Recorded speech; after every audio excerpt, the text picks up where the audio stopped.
जय जय रामकृष्ण हरी. तर आता आपण आलेलो आहोत श्री क्षेत्र करंदी, तालुका शिरोळ, जिल्हा पुणे या ठिकाणी. आणि आज यांचं ग्रामदैवत जे जालिंदर महाराज आहेत, म्हणजे त्यांना जानपीर बाबा म्हणून देखील ओळखलं जातं. त्यांची आज यात्रोत्सव आहे 2025 निमित्त आपण इथं आलेलो आहोत दर्शनाला. बरं, या गावात अत्यंत वेगवेगळे मंदिर आहेत देवी देवतांची, ती सुद्धा आपण कव्हर करतोय. आणि हे जे पाठीमागं दिसतंय ते मारुती मंदिर आहे. बरं, याच्या शेजारी शिवालय आहे आणि त्याच्या पलीकडे नृसिंह महाराजांचं मंदिर आहे. तर एक एक करून आपण मंदिराचं दृश्य दाखवलेली आहेत, मूर्तीपासून ते मंदिराचा परिसर काय असेल ते सगळं. तर गावातील जे ग्रामस्थ मंडळी, जुन्या लोकांना इतिहास माहिती असतो तो पुढच्या पिढीपर्यंत पोहोचावा यासाठी हा प्रयत्न आहे. आणि एकादशी वारी यूट्यूब चॅनलच्या माध्यमातून आपण सगळं आणतोय. तर सर्वप्रथम आपण यांच्याकडून नाव जाणून घेऊ आणि त्यानंतर आपण मंदिराचा इतिहास. मामा, नाव सांगा. हरिभक्तपरायण मारुती सुदाम ढोकले, माजी सैनिक. बरं, तर हे जे मंदिर आहे ते कधीपासून आहे? हे मंदिर आम्हाला कळत नाही तेव्हापासून आहे, त्या आधीपासून अनादी. हो, जसं गाव जेव्हापासून गाव आहे तसंच मंदिर आहे. बरं, आणि ह्या मंदिराचा जीर्णोद्धार कधी झालेला आहे? 7 वर्षापूर्वी झाला. बरं, आता 7 वर्ष. ह्या मंदिरात साधारण वर्षभरात काय काय उत्सव साजरे केले जातात? हे हनुमान जयंती, रामनवमी आणि जन्माष्टमी हे 3 या मंदिरामध्ये केले जातात. आणि नरसिंह जयंती नरसिंह मंदिरात साजरी केली जाते. शिव मंदिरात शिवरात्री साजरी केली जाते. आता 2 दिवसांनी शिवरात्र आहे, कीर्तन वगैरे कार्यक्रम. बरं, ह्या मंदिराच्या उभारणीवेळी काय काय म्हणजे ग्रामस्थांचं सहकार्य म्हणा, पंचक्रोशीतले लोक म्हणा, काय काय तुम्हाला त्यांचं सहकार्य मिळतं? सहकार्य लोकवर्गणीतून झालेलं आहे. फक्त हे आपल्या सगळं गाव लोकवर्गणीतून झालेलं आहे. अच्छा, बरं. आणि हे जे मंदिर परिसर दिसतोय आपल्याला, अत्यंत निसर्गरम्य, भव्य दिव्य असं घुमट असेल, मंदिराचा परिसर असेल. तसेच इथला भजनी मंडप म्हणू शकता, कीर्तनाचा मंडप म्हणू शकता. तर इतकं भव्य दिव्य ही संकल्पना कुठून आली आणि कुणी सुचवली? आम्ही देवगडचं मंदिर पाहिलं होतं. भास्कर महाराज गिरींचं. कुठंच ते? देवगडला, नेवासा. बरं, तर तिथली एक प्रतिकृती आमच्या करंदी गावात व्हावं. बरं, त्या उद्देशाने मग आम्हाला भोसले कॉन्ट्रॅक्टर भेटले.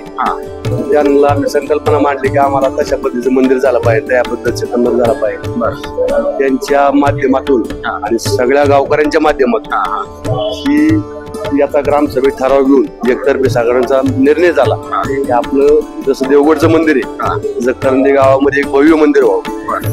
त्याच्यातून मग हे मंदिर उभारण्यात आले. म्हणजे हे जे मंदिर आहे ते देवगडच्या मंदिराची प्रतिकृती आहे. बरं, आणि शेजारची मंदिर म्हणताय तुम्ही ते शंकराचं महादेवाचं मंदिर आहे. हे सुद्धा आमच्या करंदी गावातील पुरातन काळाचं मंदिर आहे. म्हणजे हे कोणालाच माहित नाही तेव्हापासून मंदिर आहे.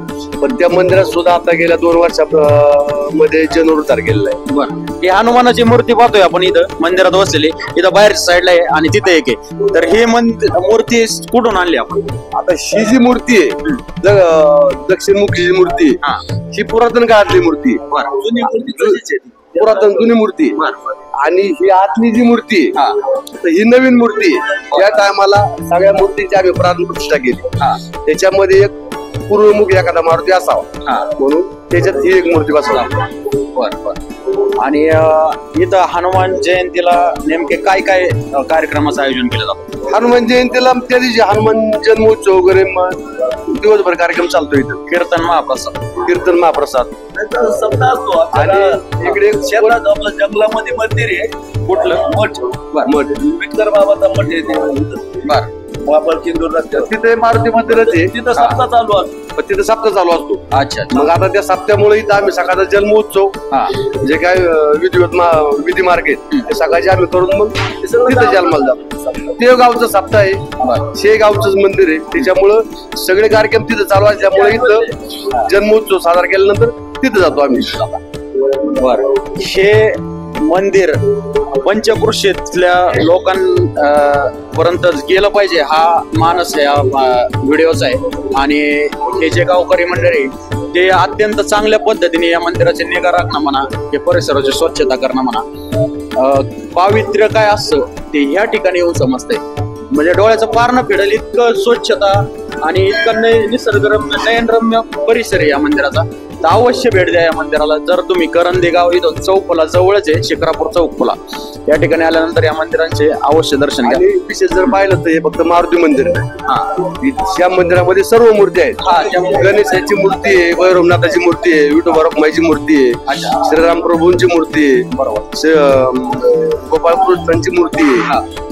सर्व मूर्ती याच्यामध्ये. मग त्या देवतांच्या याचे जन्मोत्सव सोहळे साजरे करत तेव्हा आपण गणेश जयंती म्हणा. बर. धन्यवाद रामकृष्ण.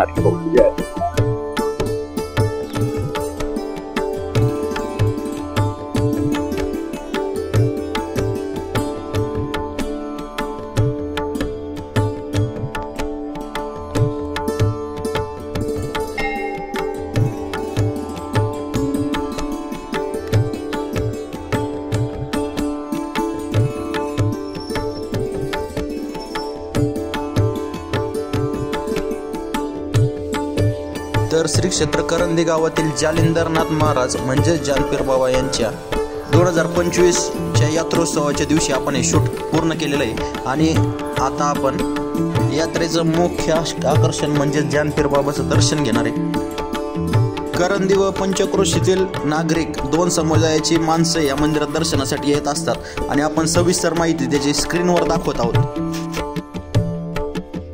येत्या बुधवारी म्हणजेच महाशिवरात्रीच्या दिवशी आपण या गावातील शंकराचं मंदिर आपल्या भेटीस आणणार आहोत. तसेच हनुमंत महाराज व शंकराच्या मंदिराच्या शेजारी असलेलं नृसिंह महाराजांचं मंदिर देखील आपण पुढील शनिवारी त्याचा व्हिडिओ अपलोड करणार आहोत. त्यासाठी आपल्या एकादशी वारी चॅनलला सबस्क्राईब करा व बेल आयकॉन दाबा, म्हणजे सगळ्या व्हिडिओचे नोटिफिकेशन तुम्हाला मोबाईलच्या होम स्क्रीनवर दिसतील यूट्यूबवरती. गावातील या मंदिरांची अजून काही माहिती असल्यास आपण ते कमेंट सेक्शनमध्ये नोंद करू शकता. तसेच इतरही काही प्रतिक्रिया असतील तेही आपण कमेंट करून सांगू शकता. सदरचा हा व्हिडिओ व्हॉट्सअप, इंस्टाग्रामच्या माध्यमातून जास्तीत जास्त लोकांपर्यंत पोहोचवा, म्हणजे या मंदिराचा इतिहास त्यांना देखील कळेल. जय जय रामकृष्ण हरी. जालिंदर महाराज की जय आणि हनुमंत महाराज की जय.